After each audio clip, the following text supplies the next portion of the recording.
네, 안녕하세요. 김장곤입니다.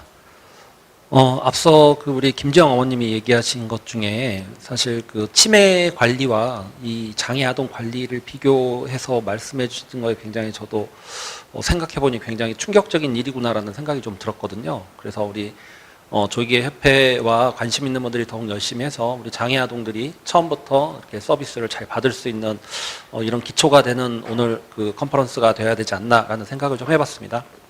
근데 저는 일단 물리치료사이기 때문에 물리치료사 입장에서 치료사 입장에서 이제 교육이라든지 전문가 관련된 얘기를 좀 하려고 하는데요.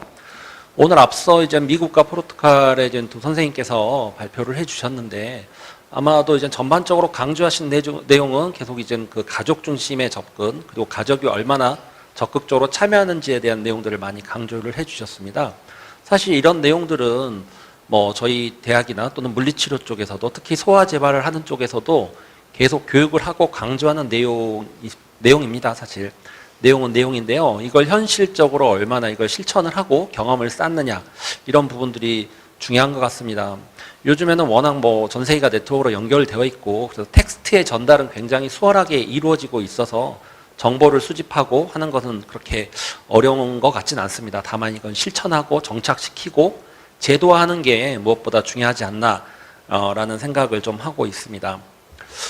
앞서 얘기한 대로 이제 저는 물리치료사 입장에서 또 물리치료 학생들을 배출하는 입장에서 우리나라에서 조기 개입이 어려운 이유가 무엇인지 좀 생각을 해봤을 때요. 가장 크게 이제 교육과정의 문제를 먼저 꼽을 수 있을 것 같습니다. 사실 물리치료라는 물리치료라는 학문이 전 생애에 장애인 또는 환자분들을 다 다루는 거고 건강하신 분들도 또 다루고 있기 때문에 배워야 될 게 굉장히 많습니다. 과거에는 사실 소아 물리치료 한 과목 정도가 전문적으로 소아와 관련된 과목들이었고요. 최근 들어서 이제 발달 재활 서비스라는 게 교육 과정이 보편화되면서 장애 아동의 이해 이런 과목이 좀 추가되긴 해서 보통 90% 이상의 대학은 소아 관련된 과목이 이 두 개인 경우가 많습니다. 근데 장애 아동의 이해 같은 경우에는 모든 장애와 관련된 전문가들이 다 기초적으로 배워야 되는 입문 내용 정도에 해당이 되고요. 결국은 소아 물리치료 정도인데, 물론 신경과학이라든지 신경계, 진단, 평가, 중재 이런 것들을 배우면서 소아 내용이 좀 들어가 있긴 합니다. 하지만 전문적인 장애 아동, 특히 영유아에 대한 부분은 굉장히 부족한 부분들이 있다라고 생각이 됩니다. 물론 대학 교육만으로 모든 전문가가 완성이 되진 않죠. 그래서 그런 걸 보완하기 위해서 임상 경험 실습들도 하고 있는데요. 임상 실습을 좀 살펴보면은 저희 대학뿐만 아니라 대부분의 대학이 임상 실습은 병원으로 다 나가고 있습니다. 우리나라는 법 제도상 물리치료사가 이제 의료 영역에 속해 있고 의사의 지도하에 운영을 할 수밖에 없는 상황이라서 병원 내에서는 물리치료 행위를 못하게 돼 있거든요. 그런 문제들 때문에 사실 대학마다 대부분 8주에서 12주 정도 실습을 나가는데 거의 99% 아마 병원으로 실습을 나가는 걸로 알고 있습니다. 병원이라는 곳의 특성과 또 우리가 조기 개입에서 원하는 자연스러운 환경, 즉 가정이나 일상 환경, 지역사회 환경에서 재활이 이루어지는 거하고는 좀 괴리가 있거든요. 그래서 그런 여러 가지 일상적인 환경에서 진행되는 지식과 경험을 많이 찾을 수가 없습니다. 앞서 제가 이제 이렇게 학문적으로 텍스트로 받아들이는 것과 실제로 경험하는 것에 좀 차이들이 있다라고 얘기를 했는데요. 저는 이제 대표적으로 좀 볼 수 있는 게 우리가 이제 정상 발달이라는 용어를 많이 쓰거든요. 외국에서는 이제 노멀 디벨롭먼트라고 했다가 지금은 티피컬 디벨롭먼트라고 하는데 사실은 우리나라에서는 지금도 영어로는 티피컬 디벨롭먼트지만 한글로는 다 정상 발달이라고 얘기를 하고 있거든요. 그러니까 지금 번역하는 과정에서 동일한 거야 라고 얘기를 하지만 외국에서 그렇게 바뀌었던 이유, 맥락이 있었던 건데 우리는 그거를 무시하고 그대로 이제 정상 발달이라는 용어를 사용을 하면서 정상이라는 개념을 계속 사용을 하고 있는 거죠. 텍스트로는 그렇게만 받아들이고 실제로 장애아이를 정상으로 바라봤을 때와 전형적인 아이와 비전형적인 발달을 하는 아이로 바라봤을 때의 차이점을 잘 느끼지 못하는 지식적으로만 받아들이는 경우가 굉장히 많다는 거죠. 그래서 이제 그런 것들을 실질적으로 경험할 수 있는 교육과정, 임상 실습, 인턴 이런 제도들이 좀 있어야 되는데 사실 물리치료도 하는 공식적인 인턴 제도가 없거든요. 물론 뭐 작업 치료도 마찬가지고 치료사들이 대부분 마찬가지인데 그러면서 졸업하자마자 바로 임상에 들어가야 되는 상황입니다. 임상에 들어가면 당연히 병원에서 선생님들 위에 선생님들의 병원 시스템에 맞춰서 업무를 배우고 경험을 쌓다 보니까 그 이후에 다른 이런 조기 개입 같이 현장에 직접 투입이 돼서 가정에 방문해서 직접적인 치료가 아니라 교육을 하고 코칭을 하는 이런 업무를 수행하는데 굉장히 어려움이 있을 수밖에 없죠. 그렇다 보니까 이제 복지관이나 이 서초아이 발달 센터 같은 이런 곳에서 조기 개입을 하기 위해서 물리치료사를 모집을 하면은 굉장히 어렵죠. 모집하기가 굉장히 어렵습니다.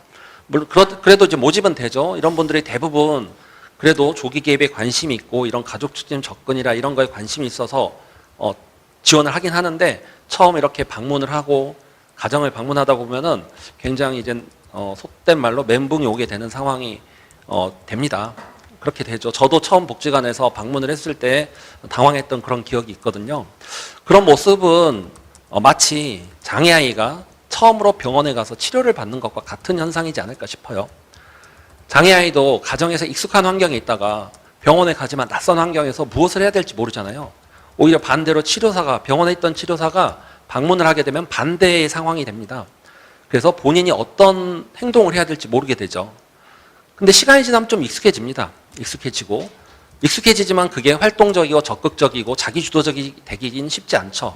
물론 장애 아이들도 병원에서 굉장히 활동적이고 자기주도적인 아이들이 있죠. 근데 그거는 너무 개인의 고유의 특성인 것 같고요. 그럴 수 있는 분위기를 만들어주는 게 필요하고 그렇게 하기 위해서 조기 개입이 꼭 필요하지 않나라는 생각들을 좀 해보고요. 물리치료 교육 과정에서도 저는 조기 개입 전문가를 만들기 위해서 조기 개입이 필요하지 않나 또 이런 생각을 해봅니다. 무슨 얘기냐면요, 좀 실습 과정이나 전연차 친구들이 이런 그 방문을 하고 그리고 가족 중심 서비스 상담을 하고 이런 과정들을 좀 겪을 수 있는 이런 경험이 있어야 되지 않을까 싶은 생각이 듭니다.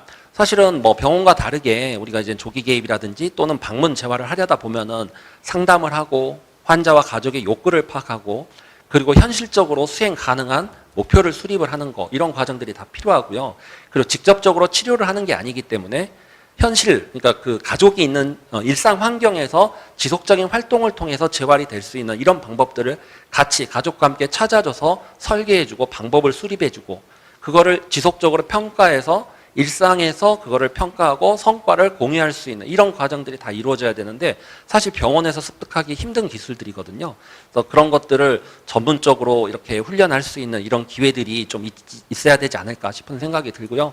이렇게 조기 개입이 정착되는 과정에서 지금 물론 조기 개입을 정착을 하고 장애 아이들 그리고 보호자분들에게 서비스를 제공하는 것도 굉장히 힘들고 어려운 일이지만 그와 함께 전문가를 조기에 개발하는 것도 굉장히 중요한 일이 아닐까라는 생각을 좀 해봅니다. 네, 그리고 마지막으로 미국의 이제 물리치료사인데요, 소아 물리치료인데 닥터 다미아노가 교육을 할 때 이런 얘기를 많이 하더라고요. 치료사가 노력을 하는 게 아니라 아이가 직접 노력을 해야 되는 거고요. 치료사가 참여를 하고 주도하는 게 아니라 아이가 가족이 참여하고 주도를 해야 되는 거고요. 그리고 실수를 허용해야 된다. 이런 얘기를 하면서 세 가지 리포트와 인게이지먼트, 에러 이 세 가지를 얘기를 하던데 이런 것들을 허용할 수 있는 분위기에서 재활이 이루어진다면은 아이들에게 훨씬 도움이 되는 재활이 되지 않을까라는 생각을 하면서 저 얘기는 마치도록 하겠습니다. 감사합니다.